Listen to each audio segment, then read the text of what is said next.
Hello my dear student.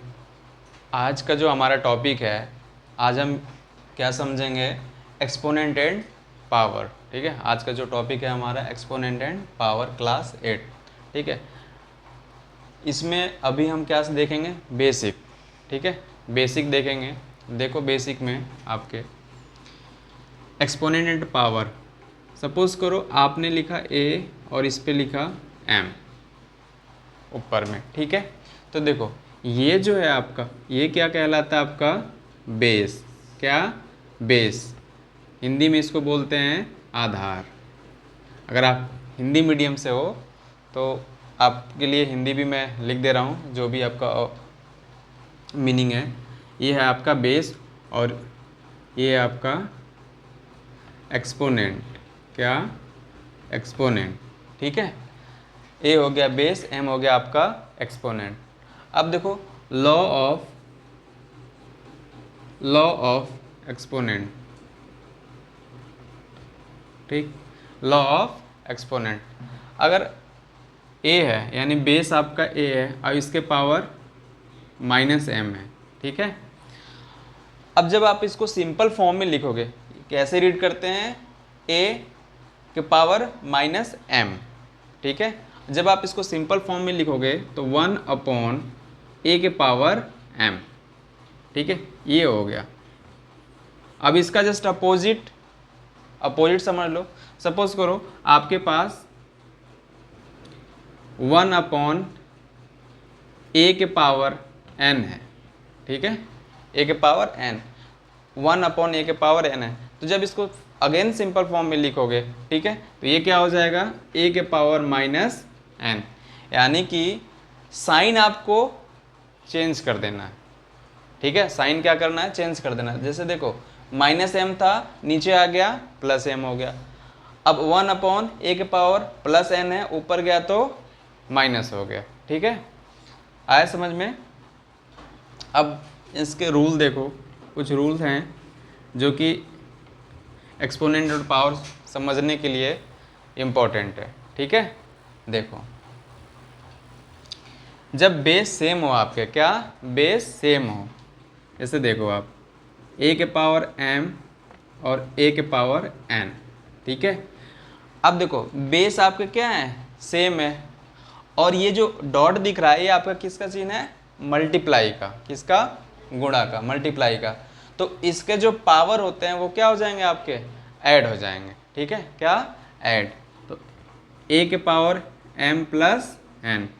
ठीक है, ये हो गया आपका फर्स्ट रूल। ठीक, सेकंड समझो, मल्टीप्लाई। अब एक लेते हैं क्या, डिवाइड।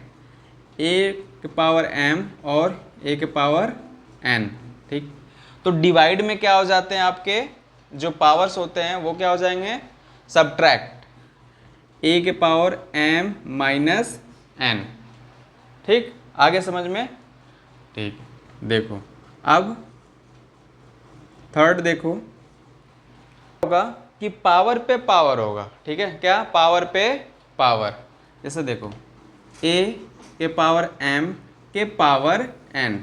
ठीक है, तो जब पावर पे पावर होगा तो इनके पावर्स क्या हो जाएंगे आपस में, मल्टीप्लाई। क्या? मल्टीप्लाई। ठीक है, तो देखो ए के पावर एम एन। आगे समझ में।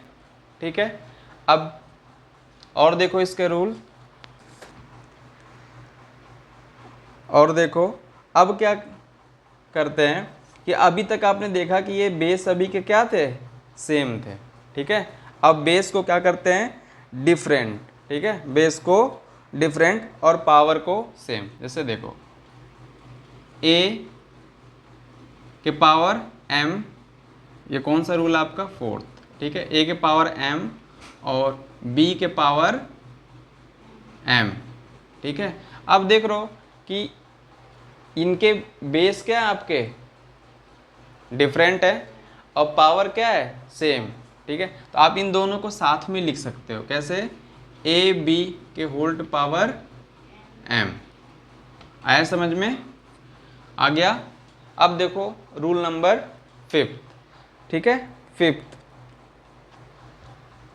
फिफ्थ में देखो डिवाइड में, अभी क्या आपने देखा मल्टीप्लाई में, अब सेम चीज़ आपको क्या करना है डिवाइड में, ठीक है। देखो a के पावर m और b के पावर m, ठीक है। अब देख रहे हो कि जब बेस क्या आपके डिफरेंट है और पावर सेम है तो इसे भी आप साथ में लिख सकते हो m ऐसे। तो देखो मेन आपका मेनली जो थे ये 3 थे, ठीक है, बट ये भी आप समझ लो, ये भी ज़रूरी है आपके लिए, ठीक, बट ये बहुत ज़्यादा इम्पोर्टेंट है। अब इन पे आप एग्जाम्पल से समझो, ठीक है। ये तो आपने देख लिए, इतने सारे रूल हैं आपके, ठीक। अब इनको एग्जाम्पल से 1 बाय 1 हम समझते हैं। फर्स्ट क्या कह रहा था हमारा एग्जाम्पल कि जब बेस हमारे क्या हो सेम हो तो पावर ऐड हो जाते हैं। अभी देखो इसका एग्जाम्पल एक लेते हैं, ठीक है। देखो 2 के पावर 3 और 2 के पावर 4, ठीक। तो देखो a और a दोनों बेस हैं, यहाँ भी 2 और 2 दोनों बेस और सेम है, इनके पावर को क्या कर देंगे ऐड, तो 2 के पावर 3 प्लस 4 तो 2 के पावर 7। आ गया समझ में, ठीक है। अब इस पे आप समझो एग्जाम्पल से इसको, क्या था क्या रूल कह रहा था कि बेस सेम हो बट डिवाइड में हो तो उनके पावर क्या हो जाएंगे सबट्रैक्ट हो जाएंगे। तो देखो 2 के पावर 5 और 2 के पावर 3, ठीक है। अब क्या होगा रूल के अकॉर्डिंग कि इनके जो पावर्स होंगे वो क्या हो जाएंगे आपको सबट्रैक्ट, ठीक। तो 2 के पावर 5 और माइनस 3 कितना हो जाएगा 2 के पावर 2। आगे समझ में। नेक्स्ट समझते हैं थर्ड को देखो कैसे समझेंगे। बेस आप ले लो और यहाँ पे आप इसके पावर 4 और इसके पावर 5 लिख दिया, ठीक है। तो रूल क्या कहता है कि जब पावर पे पावर हो तो पावर का क्या हो जाता है मल्टीप्लाई, ठीक है। ये क्या हो जाएगा 2 के पावर 5 4 जा 20। आगे समझ में। आई होप आप लोग को अच्छे से आ गया होगा समझ में। अगर नहीं आया कुछ टॉपिक समझ में, अगर दोबारा आप चाहते हो कि किसी टॉपिक को एक्सप्लेन करें तो आप कमेंट में बता सकते हो। Thank you.